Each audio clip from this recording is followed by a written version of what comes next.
ये Gomti river front कहीं ना कहीं हमारा बहुत बड़ा प्रोजेक्ट था, हमारा ड्रीम प्रोजेक्ट था और उसमें हम देख रहे हैं उसमें खरपतवार आ गया है और यहाँ लोगों से बातें की हैं तो कहीं ना कहीं पता चला है कि जो इतना अच्छा प्रोजेक्ट बनाया था लोग खुश थे। आप देख लें कितनी भीड़ आई हुई है यहाँ पर। ये कहीं ना कहीं ये लोग आए हुए हैं काफ़ी। आप बताएं, आप गोमती रिवर फ्रंट पे आए, आपको क्या मतलब कैसा लग रहा है यहाँ पर? मुझे बिल्कुल बहुत अच्छा लग रहा है। ऐसा लुक आ रहा है कि जैसे विदेशों में मैं देखा करता था। मैं विदेशों में ऐसा देखता था जो अखिलेश जी ने किया है, आपने किया है। मैं विदेशों में देखता था जो अपने यहाँ लखनऊ में देखने को मिला है। अब सरकार देख लें, आप खरपतवार हो गया इसमें, आपको लगता है ये विदेश है? नहीं, अब इसमें तो कोई ध्यान नहीं दिया जा रहा ना। आपकी सरकार में तो बहुत अच्छा था, एकदम सफाई हो गई थी, एकदम पानी साफ दिखता था।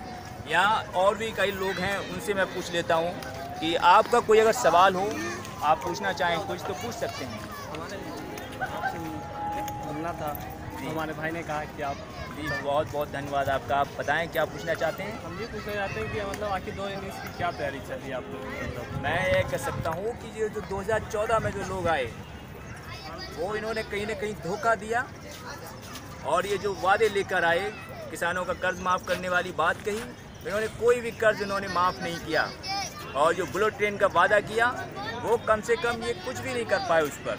तो कहीं ना कहीं अब 2019 में जाएंगे जनता के बीच और नारा देंगे चल चल मोदी, हट हट मोदी, और कहीं ना कहीं दोबारा जनता के बीच जाके घोषणा पत्र को लागू करने का काम करेंगे। और ये गोरखपुर में जो इतने ये कांड हुए, बच्चे 35 ये बच्चे गोरखपुर में हुए, मासूम बच्चों का में हर साल होता है।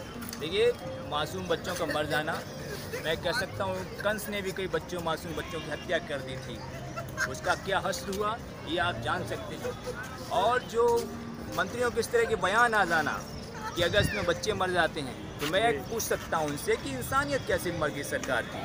और वो एक राहत इंदौरी की कविता है कि ऑक्सीजन ख़त्म हो गई है, हो जाने दो, कोई चाय थोड़ी नहीं है, और गरीब बच्चे मरे हैं, मर जाने दो, कोई गाय थोड़ी नहीं है। आयाज भाई जी सर, ये पूछना चाहते हैं कि जो है ये जो गाय हैं, ये इनसे पीड़ित किसान बहुत ज़्यादा पीड़ित हैं, तो इनके लिए सरकार क्या कर रही है? अब अच्छा होता अगर ये सरकार, आप ये सवाल सरकार से पूछते, क्योंकि हम पहले ही कहते आए हैं कि किसानों का कर्ज माफ़ करने की बात पे आप आए हो, कोई कर्ज नहीं माफ़ हुआ। और जो गाय हैं, मैं अभी सड़कों पे देख रहा था, सड़कों पे गाय घूम रही हैं, उनके लिए कोई भी व्यवस्था नहीं है। तो कम से कम सरकार को भी इनमें गंभीर होना चाहिए। जी जी, रोज आए दिन हादसे होते हैं, एक्सीडेंट होते हैं, लेकिन सरकार पता नहीं कहा, सरकार गंभीर है, बसों का जो रंग है वो भगवा करने में गंभीर है। तो कम से कम जनता जिस उद्देश्य से इनको चुनकर लेकर आई, उसमें कहीं ना कहीं उन्होंने धोखा देने का काम किया है।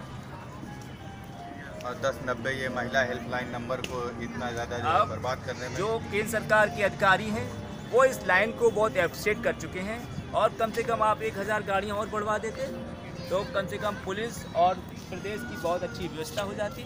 लेकिन आपका बजट ही नहीं समझ में आ रहा। और जो क्राइम है, बलिया की बेटी के साथ क्या हुआ वो आपने देखा, और बरेली में 2 बहनों की हत्याएँ कर दी गई। तो जो अपराध है वो नहीं रुक रहा है। और जो पुलिस का काम है, पुलिस MLCs को उठा रही है, उन पर 307 लगा रही है। तो लोकतंत्र में तो ये पुलिस का काम होता नहीं है। तो कहीं ना कहीं ये सरकार पूरी तरह से नाकाम है और जनता के बीच दोबारा जाके एक बार जाते जाते नेताजी, आप सत्ता में नहीं हैं, लेकिन आपके चाहने वालों की भी कमी नहीं है। गोमती रिवर फ्रंट पे भी आपके चाहने वाले आपको घेर रहे हैं, आपको मिस कर रहे हैं। क्या आपका मतलब फाइनल कमेंट क्या कहेंगे आप? मैं कहूँगा कि जनता कहीं ना कहीं समझाने से नहीं, बहकाने से वोट दे देती है, और वही हुआ था। मैं तो जहाँ भी जाता हूँ जनता हमारे साथ है, और एक बार फिर मौका कहीं ना कहीं 2019 में जनता हमको देगी।